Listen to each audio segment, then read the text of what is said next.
Shalom. Pembacaan firman kita hari ini terdapat pada 2 Petrus pasal 2, nabi-nabi dan guru-guru yang palsu.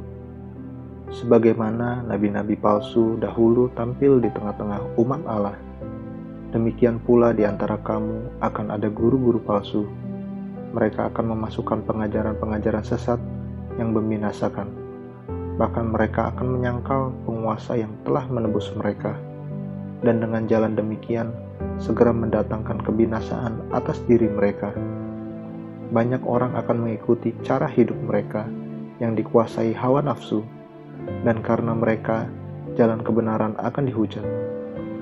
Dan karena serakahnya guru-guru palsu itu akan berusaha mencari untung dari kamu dengan cerita-cerita isapan jempol mereka.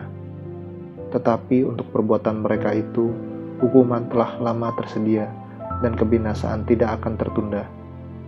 Sebab, jikalau Allah tidak menyayangkan malaikat-malaikat yang berbuat dosa, tetapi melemparkan mereka ke dalam neraka, dan dengan demikian menyerahkannya ke dalam gua-gua yang gelap, untuk menyimpan mereka sampai hari penghakiman.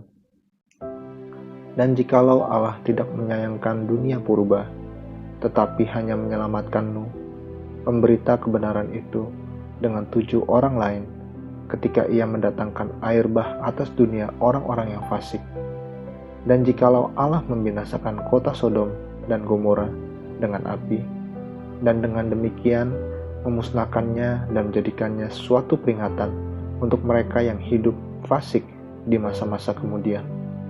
Tetapi ia menyelamatkan Lot, orang yang benar, yang terus-menerus menderita oleh cara hidup orang-orang yang tak mengenal hukum dan yang hanya mengikuti hawa nafsu mereka saja. Sebab orang benar ini tinggal di tengah-tengah mereka dan setiap hari melihat dan mendengar perbuatan-perbuatan mereka yang jahat itu, sehingga jiwanya yang benar itu tersiksa.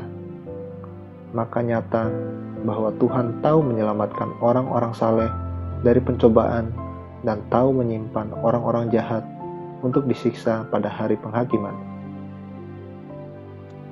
terutama mereka yang menuruti hawa nafsunya karena ingin mencemarkan diri dan yang menghina pemerintah Allah.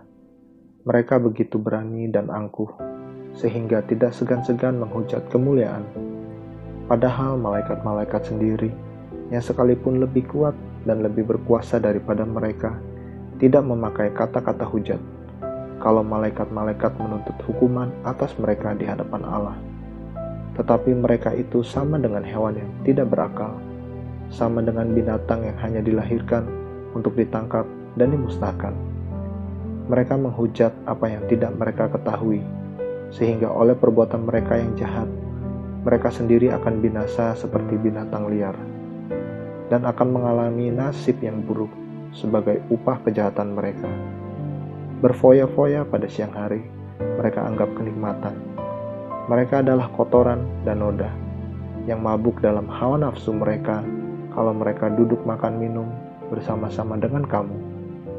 Mata mereka penuh nafsu zina, dan mereka tidak pernah jemu berbuat dosa. Mereka memikat orang-orang yang lemah.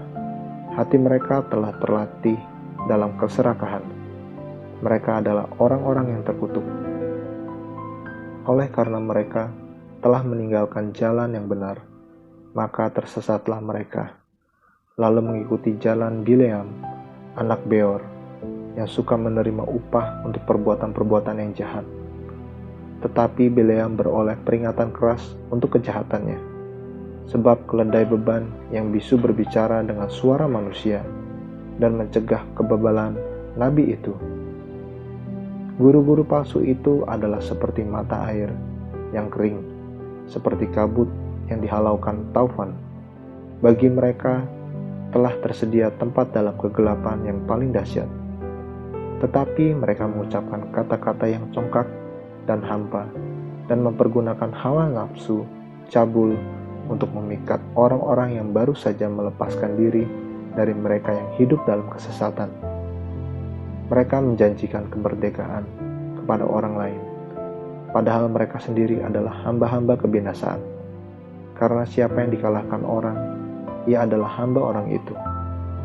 Sebab jika mereka oleh pengenalan mereka akan Tuhan dan Juru Selamat kita, Yesus Kristus, telah melepaskan diri dari kecemaran-kecemaran dunia, tetapi terlibat lagi di dalamnya, maka akhirnya keadaan mereka lebih buruk daripada yang semula.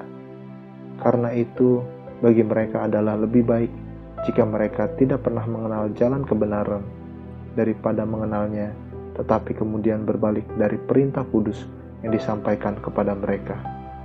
Bagi mereka cocok apa yang dikatakan peribahasa yang benar ini.